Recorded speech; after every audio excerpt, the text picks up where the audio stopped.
Dude, how do you have so much energy? We've been going, I don't know. We may even have to cut this up into multiple parts. We've been going like 3.5 hours, and you are just as strong and as, animated as you were in the beginning. I mean, as at the end, as you were in the beginning. How? Because I don't waste my life force. I haven't been to any stupid concerts. I don't take any stupid drugs. I'm not smoking weed like an idiot. I'm not cheering for a sports team. All of my life force is inside of me so I can master the 7 styles of Aikido and tell the conservatives they're fucking dorks. Nerds. That's why. They're all nerds. They're nerds. I'm full of life force. I'm the man who will struggle to the end. I'm that guy. If an alligator were to get hold of me, not only would I snap its neck, but let's imagine 20 alligators got hold of me and they got lucky and somehow managed to decimate me until the last second where I lost consciousness. I would be snapping necks of alligators. To the last second, I refuse to die. I'm that guy. I don't waste an ounce of my life force on anything that's unimportant. Ever. So I refuse to be distracted. The Matrix wants to distract me. They've identified me. They're like, Andrew Tate is a threat. He's full of power and he believes in God and he's a slick talker and he motivates people and he has a bunch of money and he's big and strong and tall and handsome and charming and interesting. He's got a Long Johnson. We have to distract this man. We have to give him something he's interested in outside of fighting the Matrix. And they're trying to come at me with all these beauty queens and these sponsorship contracts and I'm resisting it all. No, I have a mission and I'm on the mission. And we're talking to the people. We must be animated. We have a job to do. We must let the people at home know that enslavement's coming for their entire life and their bloodline unless they resist. Stop watching the fucking Super Bowl. Stop going to stupid concerts and instead be motivated about your family's future.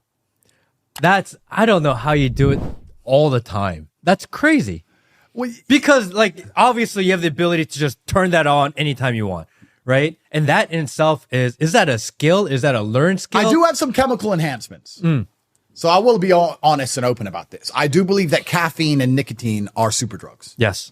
I truly believe that if you drink a bunch of coffee and smoke a bunch of cigars or cigarettes, that you're going to have fire blood. I've noticed that if I have a bunch of caffeine and a bunch of nicotine, I become very irritable. But I find being irritable is the perfect state of mind to get things done. Often people complain about being irritable or anxious or stressed and they worry about those things, but I only feel comfortable in those scenarios. I would feel lazy if I didn't feel anxious, stressed, and irritable. I guess maybe it's different if you have a boss because you have to make sure you don't snap at your boss, or if you have a wife, you have to be tiptoeing around or she'll leave you or something. But when you're the king of your world, like I am, and I don't have to be careful what I say to anybody and I can shout anytime I want to be as irritable as possible because it gives me the energy and the fire I need to get things done. So I drink a lot of coffee. I smoke a lot of cigars. I only eat once a day. I like to be hungry all of the time because once again, that adds to my irritability. I think irritability is a superpower. Why not? I feel like after all this is done, I'm going to sit back, reflect, think, okay, what did I think Andrew Tate would be like? And what is he now after sitting here for 3 hours talking about you? And I feel like that reflection may be the most honest thing about everything. Well, that'll be interesting. Make a video on it. I'll watch it. I will. I'll watch it. Because I think it's fascinating because people think, is Andrew Tate real?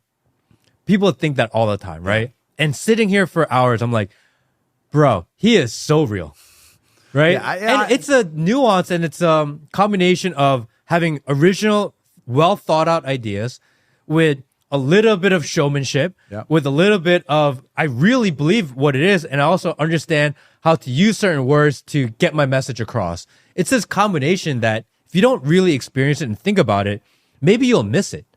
Yeah, and I feel like, I'll be honest. I mean, I can say here, there are times where I'll be deliberately abrasive with some of my ideas. And there's ways to say things as well, which deliberately upset people. And it has impact. It makes sense. I mean, I get it. That's right. I can say men should protect women, or I can say females are weak. And one of them's going to ignite the feminists and one of them is not. So it depends what my end objective is and my goal is. I don't think a lot of people think about what their end objective and goal is. Sometimes it's good to get people upset. Sometimes it's not. Sometimes I want people to agree with me via affinity. Sometimes I want them to argue a point.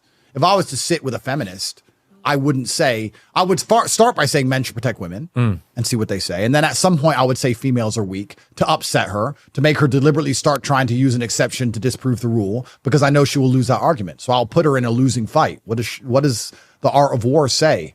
Enter a battle after you know you have won. So I put her in a losing fight because women are not as strong as men. So I'll say it in a way where she feels like she has to defend the idea, even though she knows and everyone knows innately that she is incorrect. So I'm quite particular with my language, depending what I'm trying to achieve. But that's the goal of it all, right? And I actually find it amazing that so many people go through the world without the ability to correctly translate their thoughts into speech. I think that's one of the greatest superpowers on earth. Yeah. And a lot of people think things and they can't explain it in a way that makes other people at least understand why they think the way they think. And I'm not going to lie, going back to a point we made earlier, one of my biggest worries about AI is that people will become as smart as me. That's going to piss me off. I don't want that to happen. I want to be the last slick talker on earth. I don't want them all to have these neuro chips and be as good as I am.